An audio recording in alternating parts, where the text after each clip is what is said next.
out through my window, the view is that of a jungle, a kaleidoscope of colors and textures.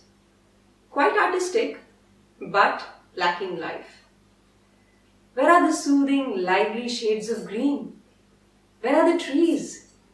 Have we become clones of Raja Abhay Singh and his soldiers? Who is Raja Abhay Singh and what's the connection? To get to that, we shall start with the protagonist of the story, Amrita Devi Bishnoi, in 18th century India.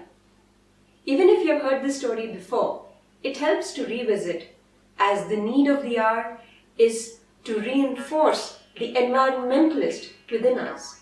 And this story has the power to do that.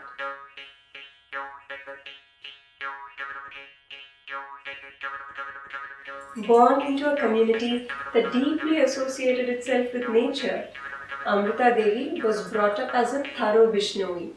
Their 29 principles instilled into her daily life.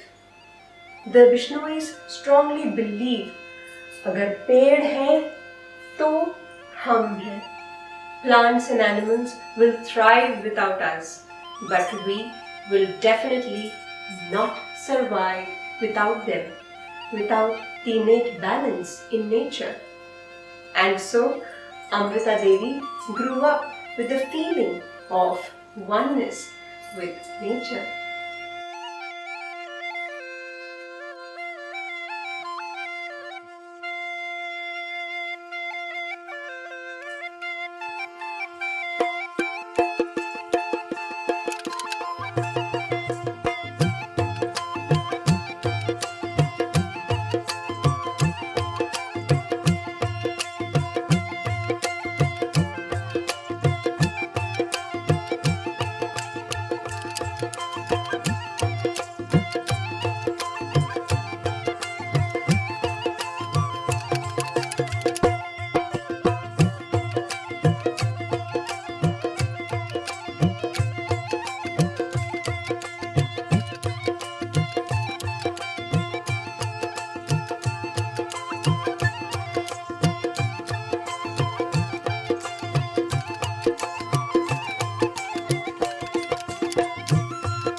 As time went by, Amrita Devi got married and had children.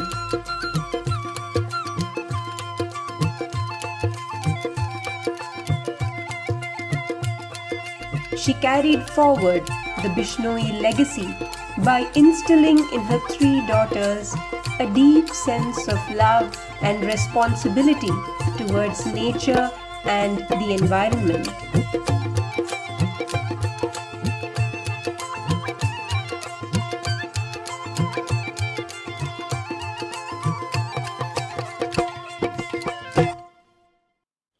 Then one day, Amrita Devi noticed a group of outsiders near the thicket of trees in her village. The elders of the village had also gathered around.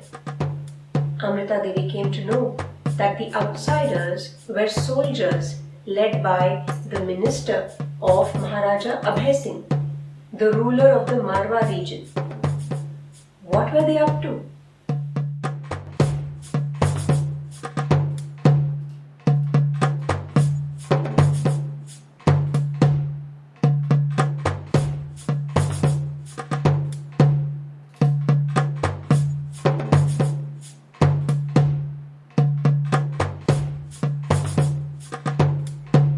For constructing the Raja's new palace, they needed trees.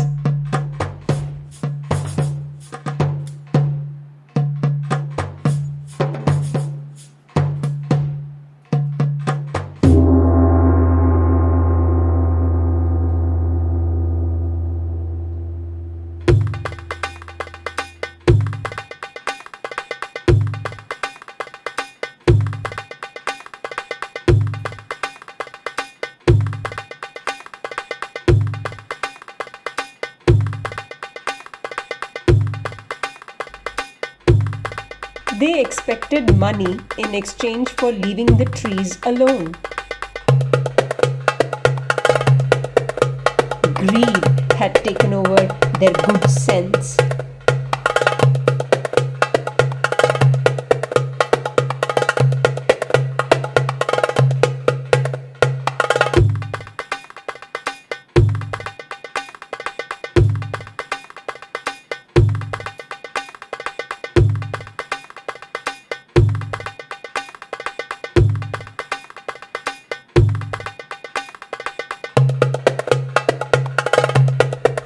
Sir सांटे रूख रहे तो भी सस्तो जान.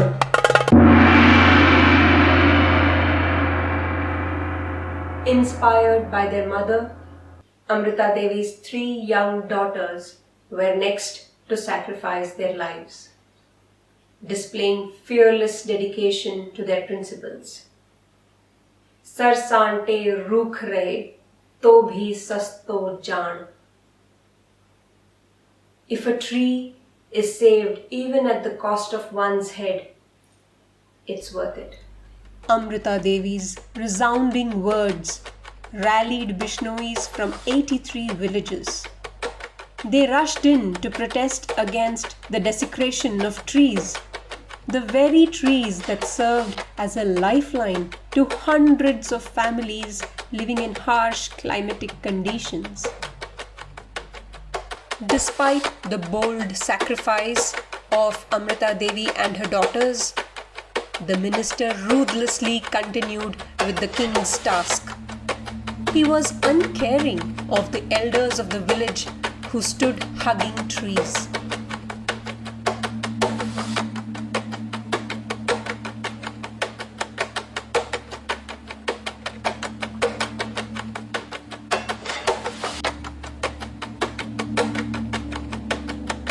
He even taunted the youthful men and women for standing back and sending in the unwanted old people.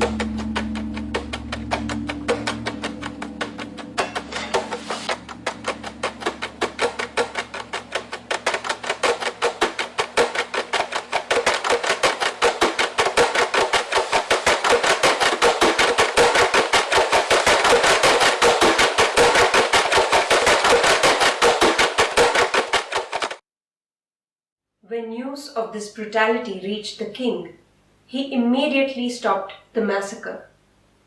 But by then, 363 Bishnois, young and old, men and women, even children, had already sacrificed their lives.